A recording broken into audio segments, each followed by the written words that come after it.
పోతుంది అది. కానీ ఈరోజు సుమన్ ప్రజలకు ఒక మంచి పని చేసేటంటే అది రేపు ఫ్యామిలీకి మిగిలిపోతుంది.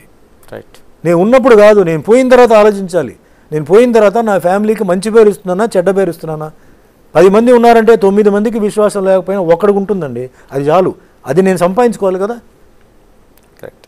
సో అందుకే నాకు ఇప్పుడు నాకు అలా ఇది లేదు. నేను ఎవరిని బ్లేమ్ చేయట్లా, పరిస్థితి అట్లా అయిపోయింది సార్. మొన్న చంద్రబాబు నాయుడు గారిని అన్యాయంగా జైల్లో వేశారు కదా. నేను వాయిస్ ఇచ్చాను, 3 days వెయిట్ చేశాను. ఇదే ఫిలిం నగర్ టెంపుల్ కింద మాకు వచ్చే మీటింగ్ జరిగితే మాణిక్ ఆర్టిస్ట్ ఉన్నాడు, పాపం వచ్చి బాబు గారి గురించి మీరు మాట్లాడు. జగన్ గారు అప్పుడు సీఎంగా ఉన్నారు. అవును. నేను ఫిలిం నగర్ టెంపుల్లో ఆయన రోడ్డు మీద నుంచొని, నేను జైహింద్ గౌడ్ అని చెప్పి ప్రొడ్యూసర్ ఉన్నారు, మేము నుంచొని ఇది చేసింది చాలా తప్పండి, బాబు గారు ఏజ్ తీసుకోండి, ఇమేజ్ తీసుకోండి, తప్పైందా ఓకే ఛార్జ్షీట్ పెట్టండి, మీకు క్లియర్గా తెలుస్తుంది కదా ఆయన తప్పు చేశారండి, ఛార్జ్షీట్ పెట్టి రిలీజ్ చేయండి బెయిల్ మీద. Why you're keeping him inside? Because I know everything about law, I know what is the game, I know what is the law. It's not correct, this will turn into sympathy అన్నాను. మీరు ఎన్ని రోజులు పెడతారో that will turn into sympathy అన్నాను. అదే జరిగింది ఫైనల్గా.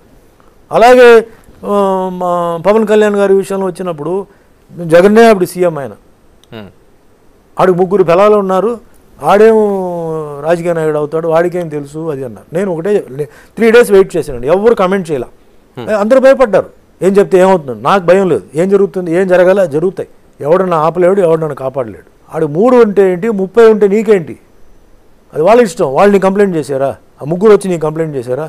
లేదుగా, వాళ్ళు హ్యాపీగా ఉన్నారు కదా, హ్యాపీగా పెట్టారు కదా ఆయన, నీకేంటి బాధ? అది ఆడి ఇష్టం, 30 కూడా రావచ్చు రేపు, అది వాళ్ళ ఇష్టం. యూ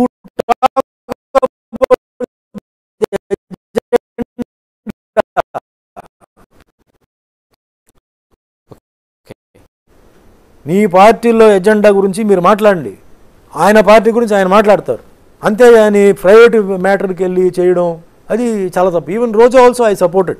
నాకు న్యూట్రల్ అండి, సినిమా వాడు కాబట్టి నేను సినిమా వాడిని నేను సపోర్ట్ చేస్తాను sir. What I'm trying to tell you, 99% cinema వాళ్ళు ఎక్కడైనా ఇలాంటి జరిగినప్పుడు నేను ఆలోచించి నేను మాట్లాడతాను. ఫ్యూచర్ పాలిటిక్స్కి మనం ఒక వేరే దారి చూపించాలి. ఆ leader knows the way shows the way అంటారు, అది కరెక్ట్ వే మనం చూపించాలి. పరిపాలన, అడ్మినిస్ట్రేషన్, క్రైసిస్లో ఏం చేయాలి, తుఫాను వచ్చినప్పుడు, వర్షాలు వచ్చినప్పుడు, ఈ వైరల్ మొన్న కరోనా వచ్చినప్పుడు we have to be prepared. Corona బయలుదేరిందని చెప్పినా అప్పుడు గొడుగు పెట్టుకోవడం కాదు. నెక్స్ట్ ఫ్యూచర్కి ఒక కరోనా కాకపోతే ఇంకోటి రావచ్చు. Are the beds ready, are the hospitals ready, are the doctors ready, అది ఆలోచించాలి. అంబులెన్స్ ఉంది, ఏం ప్రయోజనం? బ్రహ్మాండమైన అంబులెన్స్ ఉంది, ఏం ప్రయోజనం? రోడ్లో ట్రాఫిక్లో అది వెళ్ళట్లేదు, అది దానికి దారి లేదే. కానీ ఒక వీఐపీ వెళ్తే కొయాన్ సైరన్ పెట్టుకొని దారి ఇస్తున్నారు, చెక్ పోస్ట్ నుంచి ఇంకో పంజాగుట్టకి వెళ్ళేటప్పుడు క్లియరెన్స్ ఇస్తున్నారు. ఎందుకు దీనికి ఎందుకు ఇవ్వరు?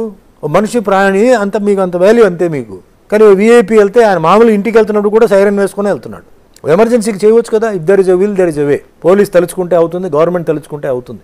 అంబులెన్స్ వచ్చేటప్పుడు ఒక పెట్రోలింగ్ ఒక బైకో కారో పెట్టాలి, పాయింట్ టు పాయింట్కి తీసుకెళ్ళండి. లేదా యూ ప్రొవైడ్ అక్కడక్కడ you provide some place where ఆ యాక్సిడెంట్ జరిగిన ప్లేస్లోనే దగ్గరలోనే ఒక చిన్న ఫస్ట్ ఎయిడ్ ఇచ్చేలాగా, అంటే అంబులెన్స్ వచ్చే వరకు బ్లడ్ లాస్ లేకుండా ఏదైనా లేకుండా చేయాలి. ఏదో అది మీరు ఆలోచించండి. నెక్స్ట్ ఇంకోటి, విదేశాల నుంచి చాలామంది వస్తున్నారు, లీగల్గా వస్తున్నారు, అన్నీ అయిపోయిన తర్వాత ఉంటున్నారు పోతున్నారు, ఇల్లీగల్గా వస్తున్నారు, చాలామంది వస్తున్నారు. నేనేమంటున్నానంటే ఓకే మీరు వచ్చేసారు, దేశాన్ని డిస్టర్బ్ చేయవద్దు, మీ పని చూసుకోండి, సైలెంట్గా ఉండండి.